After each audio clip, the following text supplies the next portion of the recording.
Hello learners of all ages, my name is Mr. Montgomery. I teach 4th and 5th grade math, and today we're going to be learning about prime and composite numbers. Now, prime and composite, they're two words that you've probably heard before in 3rd grade. You probably heard me use it in lesson 1 or lesson 2 of this chapter about prime numbers. But prime numbers are numbers that cannot be split up more than one way. So for example, 13, I think was the number that we used last time. 13. Well, what are the factors of 13? I know that I have 1 and 13.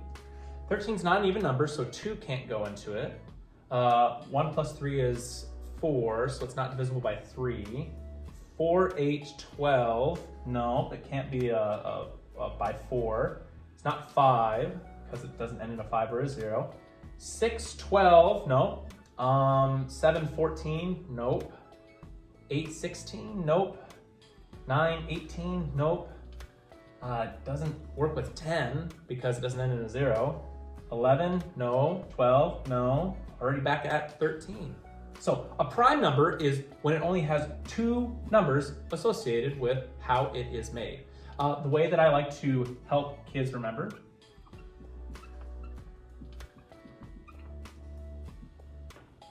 when it is game time, when it's down to the nitty gritty, we sometimes call it prime time, or prime time is something super special. So prime time is 2 syllables, prime time. And so it reminds us that we have 2 numbers that are associated with that one number when we're factoring out. Now composite's the exact opposite. If I had the number 10, I can make factors of 10 with 1 and 10, 2 and 5. Because I know that 1 and 10, because anything times 1 is itself. But I know that 10 is an even number. So I have 2, 4, 6, 8, 10. So there's more than one factor pair. So this would be something called a composite number. So a general rule of thumb would be prime numbers have 1 pair. Prime time. They have 2 numbers associated with, which is 1 pair. A composite number has more than 1 factor pair associated to it. So if I take a look at 39, well, I know that 1 and 39 can go into 39. I know that 2 can't go into it because it is not an even number, but 3, let's try. 9 plus 3 is 12. Well, 12 is divisible by 3, so that means 39 is divisible by 3. I'm not quite sure how though. So I'm going to do some long division off to the side. Divide by 3. 3 can go into 3 one time. 1 times 3 is 3. I subtract to figure out how much I have left. I bring down my 9. 3 times 9, oh, actually 3 times 9. 3 can go into 9 3 times. 3 times 3 is 9. I subtract, I have nothing left. So I can go to it 3 and 13. Well, let's check 4. Well, 4, 8, 12. Well, 4 times 10 is 40. So that won't work. 5, no. 6, you could try. 39 divided by 6. I don't think so, because 6 times 6 is 36, and then 6 times 7 would be 42. Do you see how knowing your multiplication skills can actually help you not solve it the long division way? 7, no. 8, no. 9, no. 10, no. 11, no.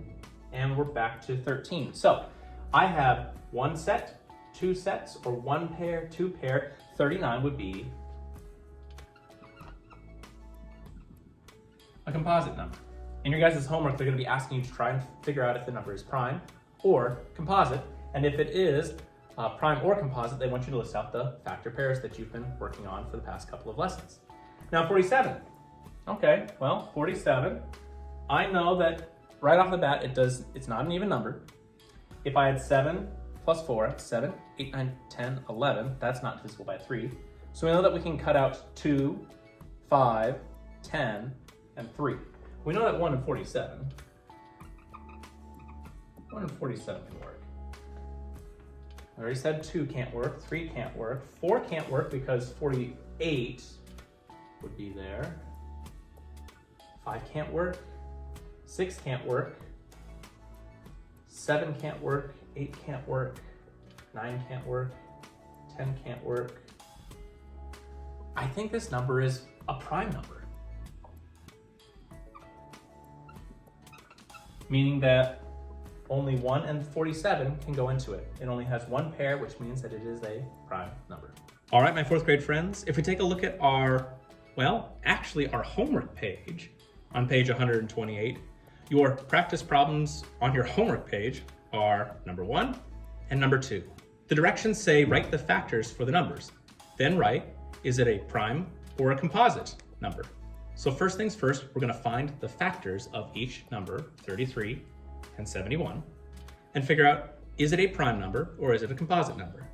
If you need a little bit more practice or a little bit more help on factor pairs and knowing if it's prime or composite, please let me know when you come to class tomorrow.